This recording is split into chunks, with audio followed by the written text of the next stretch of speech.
Hello students, how are you? कैसे हैं आप सब? Myself Ankit sir, myself your Ankit sir from Kota Rajasthan, your chemistry mentor.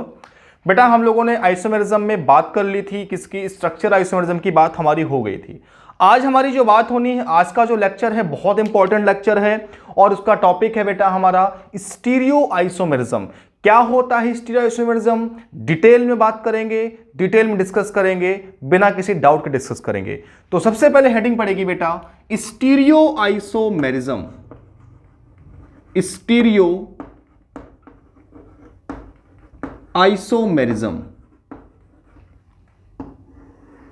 Stereo isomerism, देखो बेटा, सबसे पहली बात, स्टीरियो का सिंपल सा मतलब हो गया, यहां पर क्या होता है, यहां पर जो हमारे एटम होता है उसमें सबसे पहली बात, एटम में जो अरेंजमेंट होता है वो चेंज होता है। मतलब कहने का, यहां पर ना फंक्शनल ग्रुप चेंज होता है, ना आईयूपीएसी नेमिंग चेंज होती है। अगर चेंज होता है कुछ तो वो होता है एटम का अरेंजमेंट चेंज होता है। अगर हम डिफरेंशिएट करें सबसे पहले इन दोनों चीजों को, अगर हम डिफरेंशिएट करें कि भाई, एक सेकंड बेटा,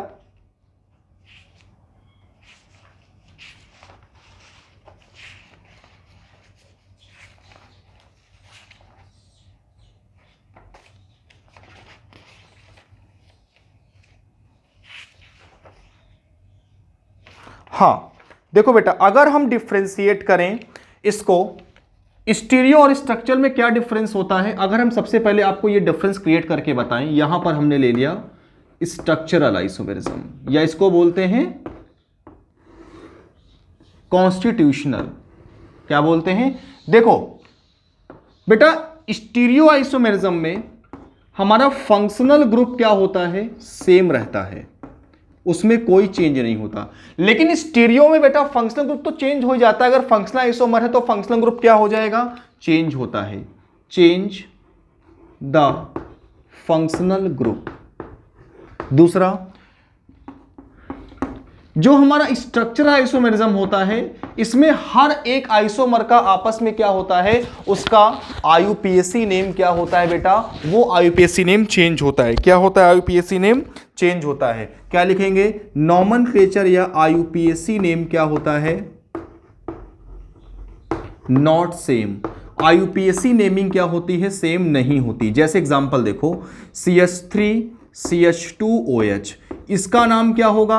एथेनॉल। और इसका जो फंक्शनल आइसोमर बनेगा भैया, क्या बनेगा? ईथर बनेगा। इसका नाम क्या होगा? डाई मेथॉक्सी, क्या बोलेंगे? मेथॉक्सी मेथेन बोलेंगे, या डाई मेथाइल ईथर बोलेंगे। मतलब कि आईयूपीएसी नेम क्या होगा? सेम नहीं होगा। यहां पर क्या होगा? यहां पर हर एक आइसोमर का जो आईयूपीएसी नेम है बेटा, वो क्या होगा? आईयूपीएसी नेम सेम रहेगा। क्या होगा? आईयूपीएसी नेमिंग जो है बेटा वो हमारी सेम रहेगी। अगली चीज, इसमें आखिर होता क्या है फिर? इसमें जो एटम्स का अरेंजमेंट है, क्या बोल सकते हैं, जो हमारा एटम होता है उसका जो 3D अरेंजमेंट है वो क्या होता है? चेंज होता है। कहने का मतलब है दे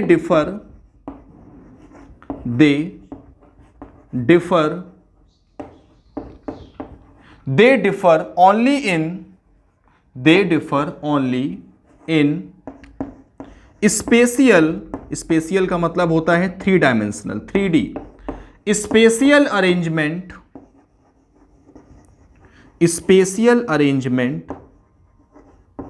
ऑफ एटम।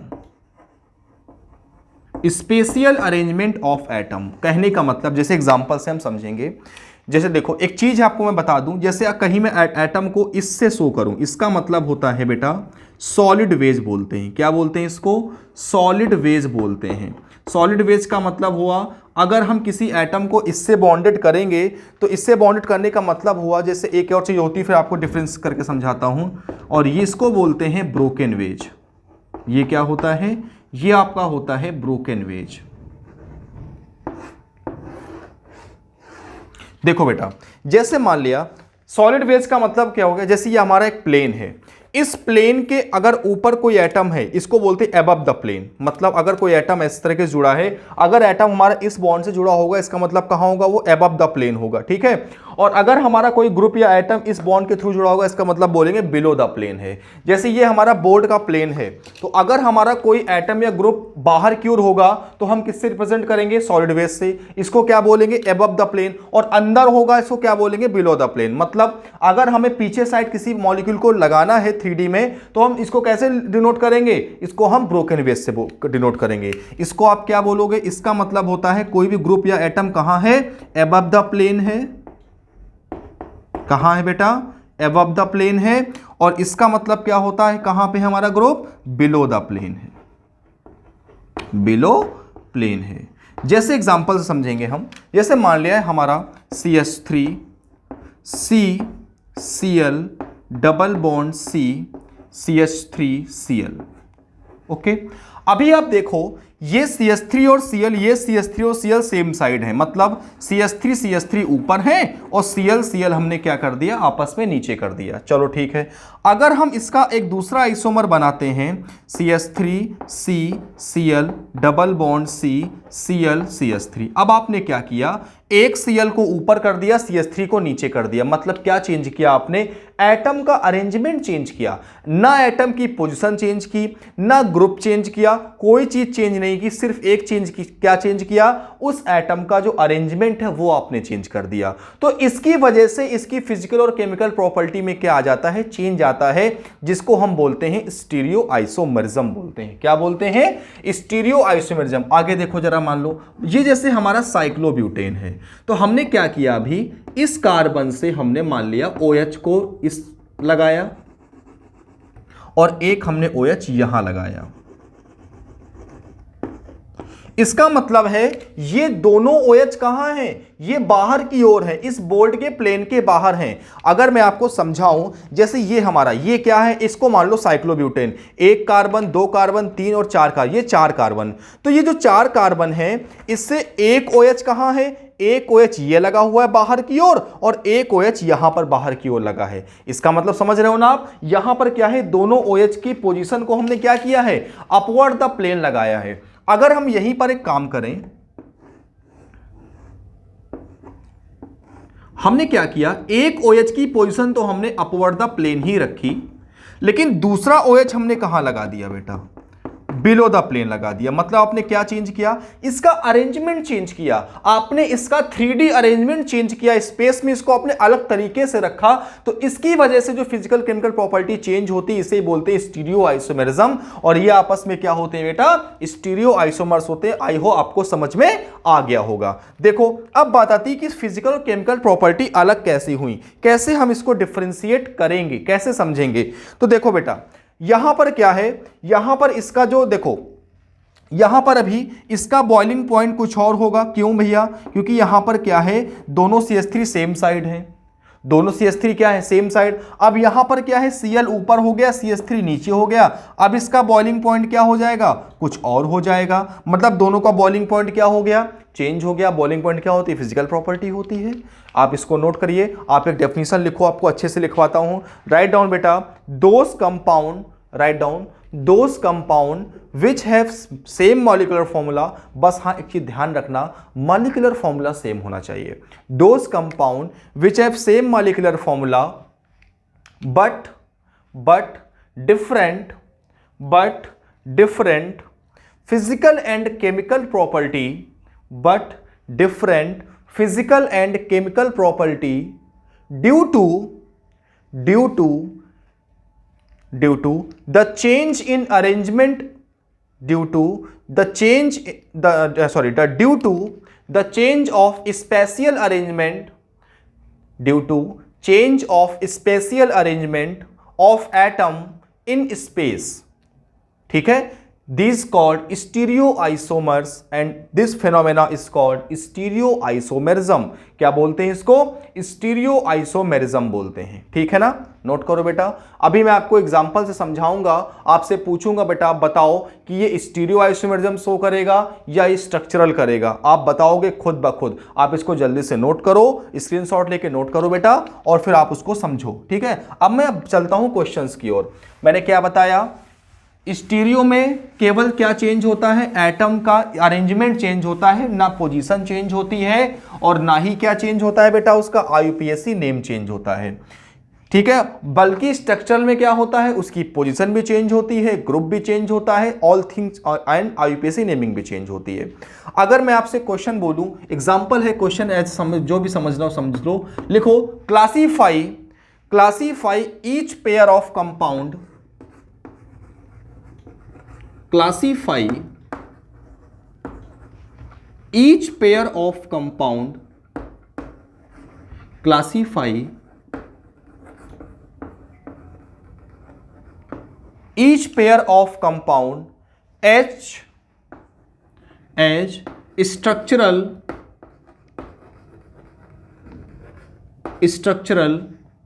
or stereoisomer,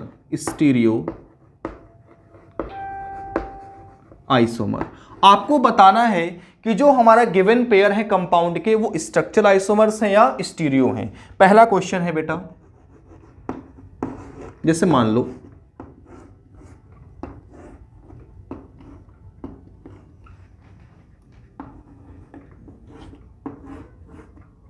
मैं क्वेश्चन दे रहा हूं पहले आपको, देन डिस्कस करूंगा।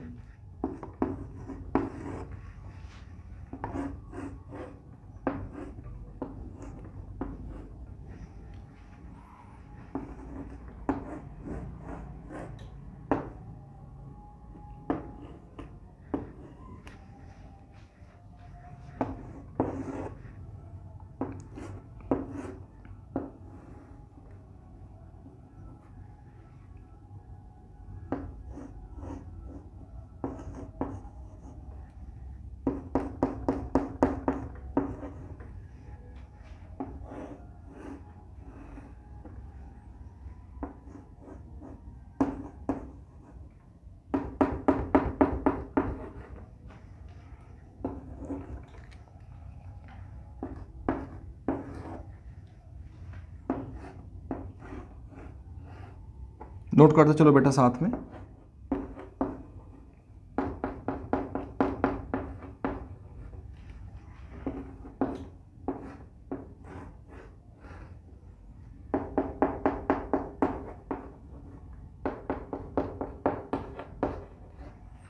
है ना, और भी लेते हैं थोड़े से क्वेश्चंस।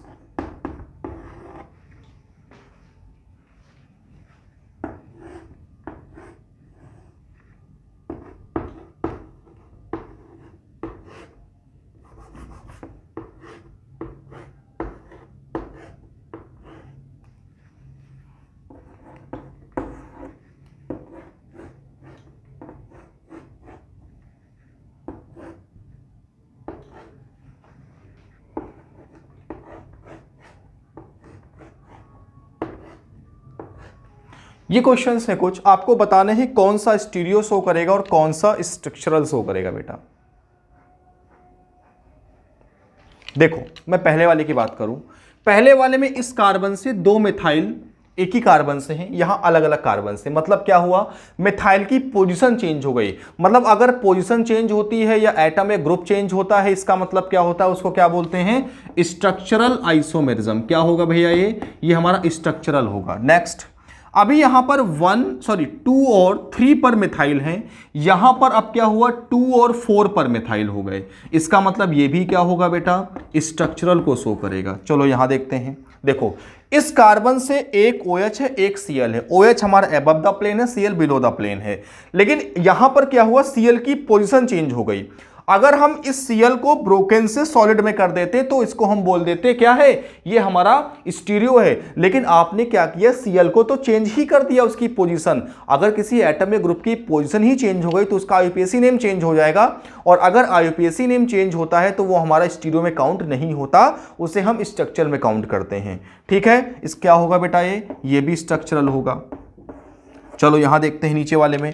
देखो बेटा यहां पर दोनों कार्बन से दो दो OH, एक एक OH लगे हैं। ये वाला OH कहां है? ये हमारा अबव द प्लेन है और ये वाला बिलो द प्लेन है।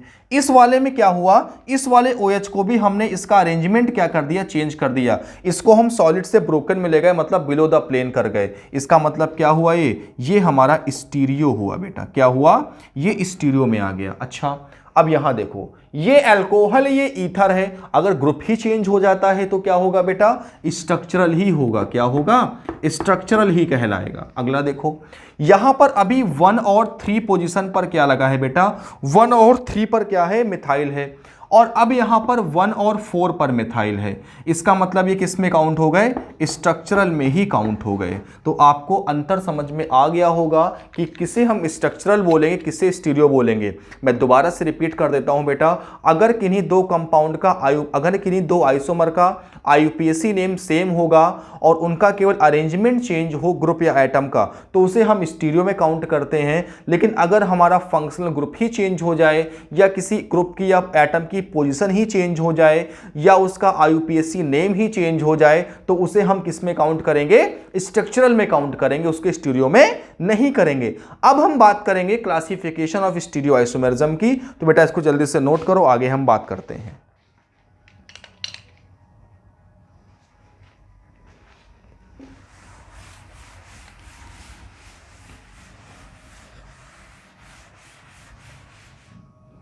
हेडिंग पड़ेगी स्टीरियो आइसोमेरिज्म क्लासिफिकेशन ऑफ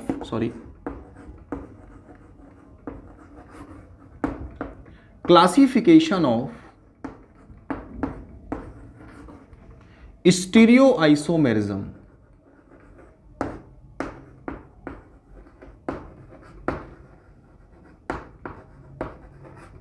ठीक है, तो भाई अगर हम स्टीरियो आइसोमेरिज्म को क्लासीफाई करें तो दो पार्ट में क्लासीफाई होता है।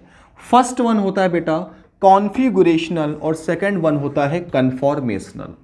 फर्स्ट वन होता है बेटा आपका कॉन्फ़िगरेशनल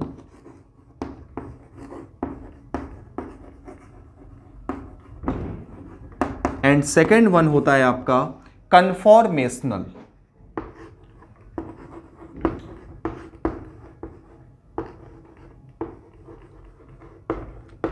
ओके, फर्स्ट वन होता है configuration, second one conformational. Configuration further दो पार्ट में क्लासीफाई होता है। First one enantiomer and second one diastereomer. First one enantiomer and second one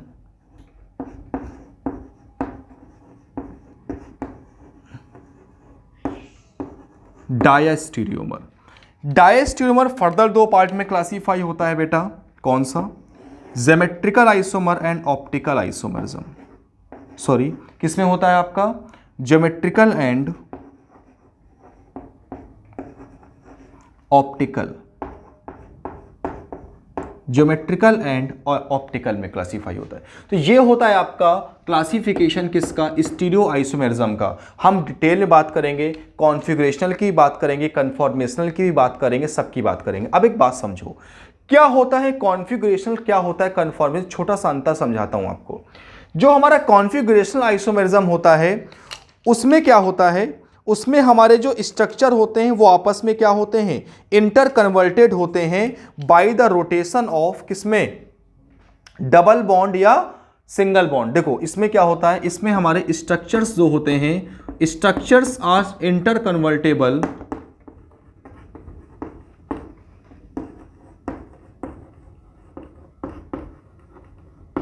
structures are interconvertible by the rotation of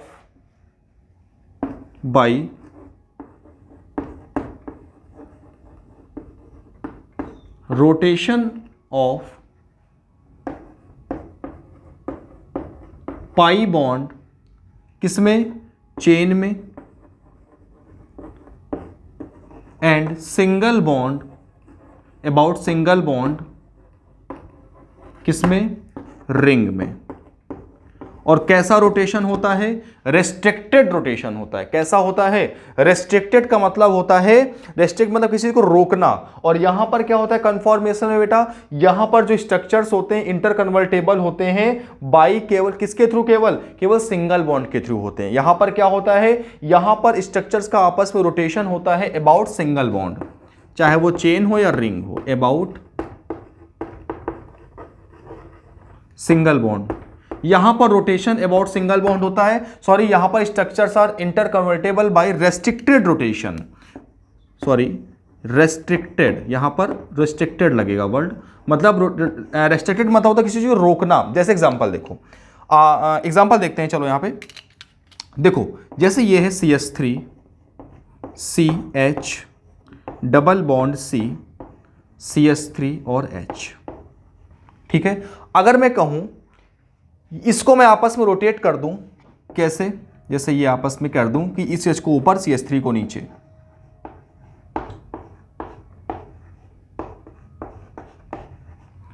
तो क्या इसे हम आपस में इंटर कन्वर्ट कर सकते हैं?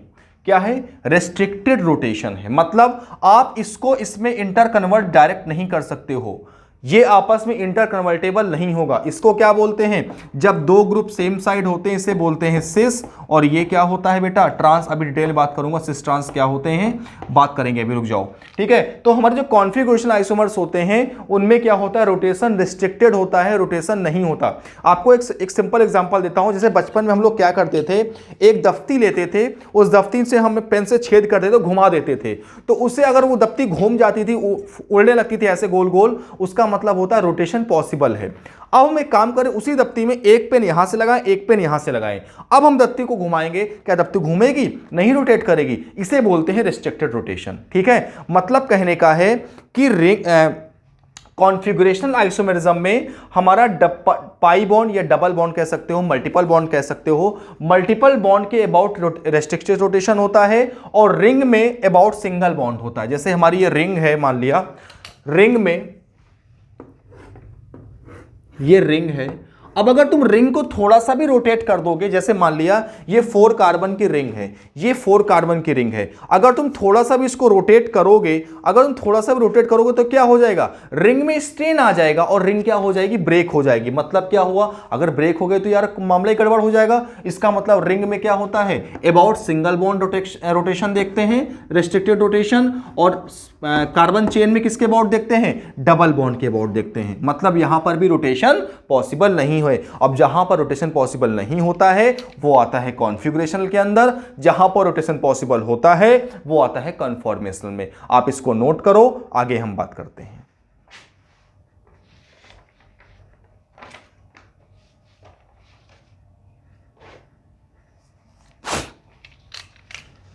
हेडिंग पड़ेगी ज्योमेट्रिकल आइसोमेरिज्म। अब ये चीज आपको और डिटेल में समझ में आएगी, रेस्ट्रिक्टेड रोटेशन वाली। हेडिंग पड़ेगी ज्योमेट्रिकल आइसोमेरिज्म।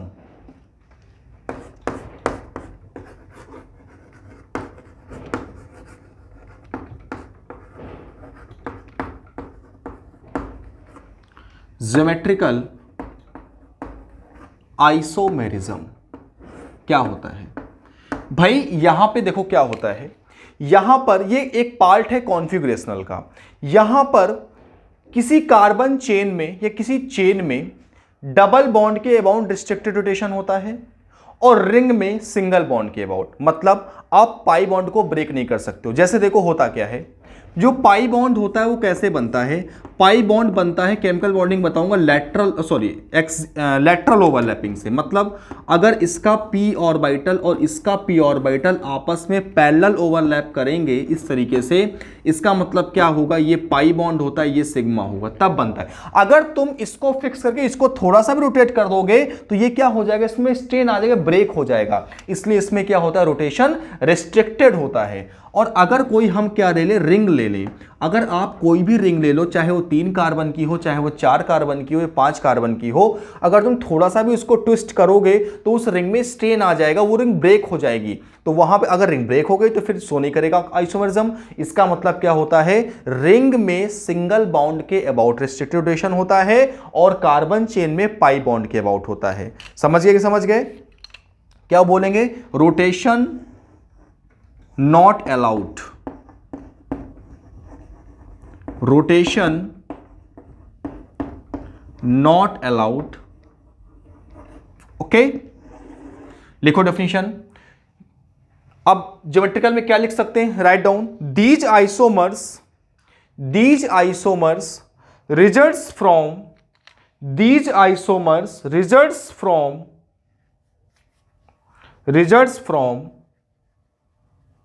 restricted rotation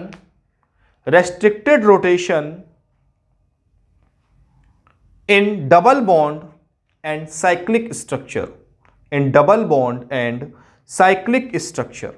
अब बात यह है कौन कौन सी कंडीशन होती है ज्योमेट्रिकल आइसोमरिज्म के शो करने की। वो कौन कौन सी कंडीशन है जब हम कहेंगे कि ये ज्योमेट्रिकल आइसोमर्स है बेटा?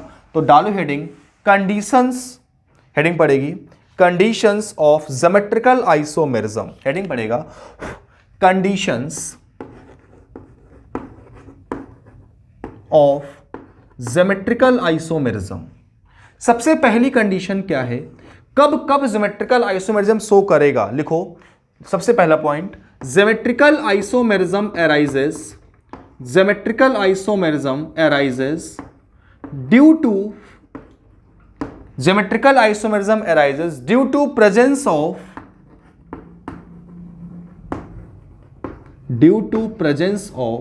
डबल बॉन्ड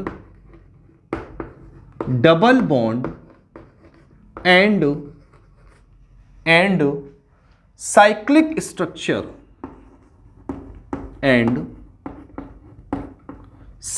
structure अब बात आती है डबल बॉन्ड में कहां कहां शो करेगा भाई? देखो, कार्बन डबल बॉन्ड कार्बन के अबाउट करेगा, दूसरा कार्बन डबल बॉन्ड नाइट्रोजन के अबाउट करेगा, तीसरा नाइट्रोजन डबल बॉन्ड नाइट्रोजन के अबाउट करेगा, और चौथा रिंग स्ट्रक्चर में करेगा। कहां करेगा? रिंग स्ट्रक्चर में करेगा। ओके, अच्छा दूसरी कंडीशन क्या है? दूसरी कंडीशन क्या है बेटा? दूसरी कंडीशन है कि जो डबल बॉन्डेड कार्बन है या डबल बॉन्डेड नाइट्रोजन है या डबल बॉन्डेड ये नाइट्रोजन है, इनमें जो डबल बॉन्डेड कार्बन है या डबल बॉन्डेड नाइट्रोजन है उनसे डिफरेंट ग्रुप या डिफरेंट एटम या ग्रुप ऑफ एटम होना चाहिए। कहने का मतलब अगर एक डबल बॉन्डेड कार्बन से दो सेम ग्रुप लग जाएंगे तो वो कभी भी सिमेट्रिकल नहीं शो करेगा। इधर इधर सेम हो सकते हैं लेकिन एक सिंगल इंडिविजुअल कार्बन से या इंडिविजुअल नाइट्रोजन से दो सेम ग्रुप नहीं लग सकते। अगर दो सेम ग्रुप लग जाएंगे तो सिमेट्रिकल की कंडीशन फेल हो जाएगी। लिखो different group should be different group should be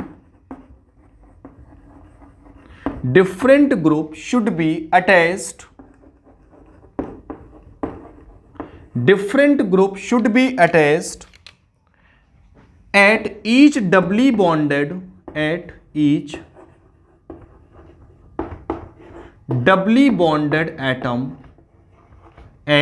each doubly bonded atom से डिफरेंट ग्रुप लगे होने चाहिए। जैसे एग्जांपल देखो, एग्जांपल से बेहतर समझ में आता है, आपको सबको पता है यार। जैसे CH3 CH double bond C CH3H। आपने कहा सर ये ज्योमेट्रिकल शो करेगा? हाँ करेगा, ये कार्बन डबल बॉन्ड कार्बन के अबाउट ज्योमेट्रिकल शो करता है और यहां पर दोनों डबल बॉन्डेड कार्बन से इससे अलग अलग ग्रुप लगे हैं। देखो इधर इधर सेम हो सकते हैं लेकिन एक डबल बॉन्डेड कार्बन से या एक डबल बॉन्डेड एटम से दो सेम ग्रुप नहीं लग सकते। जैसे देखो ये शो करेगा। अगर हम यहां बात करें CH3 CH double bond C Cl और Cl, अब तुमने क्या किया, एक ही कार्बन से दो सेम ग्रुप लगा दिए, इसका मतलब है ज्योमेट्रिकल आइसोमरिज्म शो नहीं करेगा। बट याद रखना कि डबली बॉन्डेड एटम से सेम एटम या ग्रुप ऑफ एटम बेटा नहीं होना चाहिए। अगर ऐसा हो गया तो ज्योमेट्रिकल नहीं शो करेगा। रिंग में देखो बेटा, जैसे ये 4 कार्बन की रिंग है, अब ये 4 कार्बन की रिंग है, हम कहें ये ज्योमेट्रिकल शो करेगा? कहोगे सर कैसी कैसी बातें करते हो, आप ही कहते हो नहीं करेगा, आप कहते हो करेगा। हाँ हाँ नहीं करेगा, क्योंकि यहां पर एक कार्बन से दो सेम ग्रुप लग गए, इसका मतलब कि ज्योमेट्रिकल नहीं करेगा। लेकिन अगर हम बेटा यहीं पर माय डियर स्टूडेंट्स, अगर हम यहीं पर इसकी बात करें, क्या ये करेगा? कहोगे हाँ सर करेगा, क्योंकि यहां पर डबली जो सिंगल बॉन्ड कार्बन है, रिंग में तो अलग सिंगल बॉन्ड में होता है कार्बन, रिंग में कैसे देखते हैं? रिंग में हम क्या देखते हैं? दो sp3 हाइब्रिडाइज कार्बन होने चाहिए और उन दोनों sp3 हाइब्रिडाइज कार्बन से डिफरेंट ग्रुप होने चाहिए, मतलब एक कार्बन से दो सेम ग्रुप नहीं होना चाहिए। देख लो आप, अलग अलग ग्रुप हैं, ठीक है ना। एक कार्बन से हाइड्रोजन है, इधर CH3, ये अलग ग्रुप लग गया, इसका मतलब ये शो करेगा। नोट करो बेटा जल्दी से।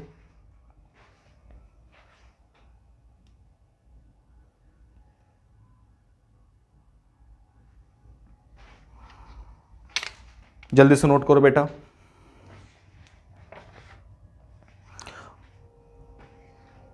अब हम बात करेंगे कार्बन डबल बॉन्ड कार्बन के अबाउट ज्योमेट्रिकल कौन से होते हैं, डबल बॉन्ड नाइट्रोजन के अबाउट, या double bond N double bond N के अबाउट कौन कौन से होते हैं, उनकी बात करेंगे। तो सबसे पहले हम लिखेंगे केस नंबर फर्स्ट।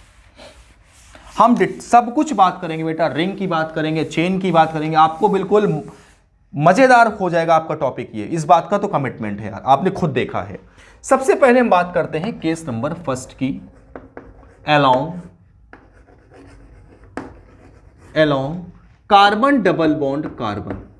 अब कार्बन डबल बॉन्ड कार्बन के अंदर इसमें तीन कंडीशंस आएंगी। सबसे पहली कंडीशन है कि इधर जो ग्रुप लगे हैं वही इधर लगे हों। जैसे पहला नंबर बोल सकते हैं, कार्बन डबल बॉन्ड कार्बन में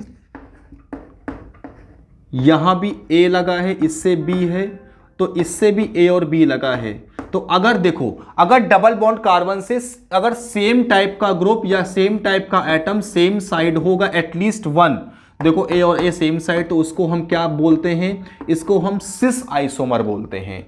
और अगर यहीं पे हम क्या कर दें, इंटरचेंज कर दें इनको आपस में, कार्बन डबल बॉन्ड कार्बन, हम इसको A और B लिखा रहने दें, अब हम इधर इसका अरेंजमेंट चेंज कर दें, B और इसको A, तो अगर सेम टाइप का ग्रुप एक दूसरे से अपोजिट डायरेक्शन में होता है, एक ऊपर है एक नीचे है, तो इसको बोलते हैं ट्रांस। क्या बोलते हैं? ट्रांस। ये सिस और ट्रांस आपस में कन्फॉर्मेशनल आइसोमरिज्म होते हैं, ये कॉन्फिगरेशनल होते हैं और ये ज्योमेट्रिकल होते हैं। एग्जाम्पल और देखेंगे। अब इसका एग्जाम्पल देखो, जैसे मान लिया बेटा ये हमारा CH3 CH double bond C CH3H, क्या बोलेंगे? 2 ब्यूटीन है। ये कैसा आइसोमर है? ये आपका सिस आइसोमर है, क्योंकि यहां पर सेम ग्रुप सेम साइड है, ठीक है। आगे देखो, यहां पर CH3H डबल बॉन्ड CH और CH3, ये कैसे आइसोमर है बेटा? ये आपस में ट्रांस होंगे, क्योंकि ये क्या होंगे? यहां पर सेम ग्रुप अपोजिट डायरेक्शन में है, इसको क्या बोलेंगे? ट्रांस। ऐसे एग्जांपल अगर हम बात करें तो कार्बन डबल बॉन्ड कार्बन, यहां पर हमने क्या लिया? COOH लगा दिया, यहां पर H, यहां भी आपने COOH लिख दिया और यहां पर H लिख दिया। तो यहां पर आपने देखा सेम ग्रुप सेम साइड लगा हुआ है, इसका मतलब क्या हो गया? ये आपका सिस आइसोमर होगा। कैसा आइसोमर होगा बेटा? ये आपका सिस होगा। और यहीं पर अगर हम इसकी एक की पोजीशन चेंज कर दें, सॉरी एक का हम अरेंजमेंट चेंज कर दें, ये आपका COOH H, अगर हम ऊपर H कर दें और नीचे हम COOH कर दें, तो क्या बोलेंगे? ये क्या हो जाएगा? ट्रांस हो जाएगा। क्या हो जाएगा? ट्रांस हो जाएगा बेटा, ठीक है। अब इसी केस नंबर 1 में ये A पार्ट था। अब इसमें B पार्ट क्या है? B नंबर क्या है? देखो B पार्ट क्या कहता है? B वाले में अब हमने क्या किया, अभी यहां पर AB था, हमने क्या किया? एक ग्रुप डिफरेंट कर दिया। मतलब कहने का है कार्बन डबल बॉन्ड कार्बन के अबाउट हमने A और हमने कोई दूसरा D ले लिया। C तो नहीं लेंगे, C कॉमन लग जाएगा, D ले लिया। तो अभी भी हम क्या कहेंगे? A और A अगर हमारा सेम साइड है, अगर एटलीस्ट एक भी एटम ग्रुप ऐसा हो जो दोनों तरफ सेम हो और सेम साइड लगा हो, तो उसे हम क्या बोलेंगे? उसे हम सिस बोलेंगे, ठीक है। और अगर हमारा ये A नीचे आ जाता है, A B D ऊपर, A नीचे आ गया, तो A और A का क्या है? वो अप डाउन है, क्या बोलेंगे? इसको हम ट्रांस बोलेंगे। क्या बोलेंगे बेटा? इसे हम ट्रांस आइसोमर बोलेंगे। इसका एग्जांपल देखेंगे, देखो इस वाले का एग्जांपल देखो। मान लिया FCl डबल बॉन्ड F, हमने यहां Br लगा दिया, तो अभी भी F और F कहाँ है बेटा, ये हमारे सेम साइड हैं, क्या बोलेंगे इसे हम सिस बोलेंगे। आगे देखो example, carbon double bond carbon, जैसे मान लिया हमने H Cl और यहाँ पे ब्रोमीन ले लिया, तो देखो AB और AD, तो Cl और Cl क्या है, अपोजिट हैं, क्या बोलोगे इसको, ट्रांस आइसोमर बोलोगे बेटा, क्या बोलोगे इसको आप, ट्रांस आइसोमर बोलोगे। जल्दी से नोट करो।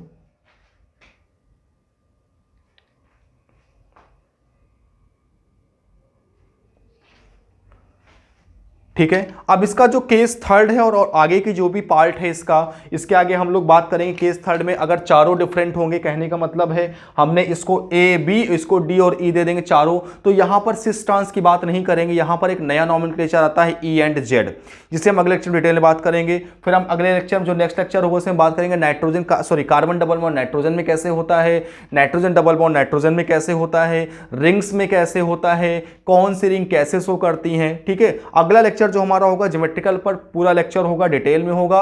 और जो नेक्स्ट लेक्चर होगा उसमें हम बात करेंगे नंबर ऑफ ज्योमेट्रिकल आइसोमर की प्रॉपर्टी कैसे चेंज होती है, इन सब के बारे में। मतलब यार बहुत मजा आने वाला है आगे के लेक्चर्स में, बहुत अच्छा कमांड होने वाला है। तब तक के लिए बेटा गुड लक, थैंक यू, अच्छे से पढ़ना है यार, मेहनत कर रही है, गुड लक, बाय।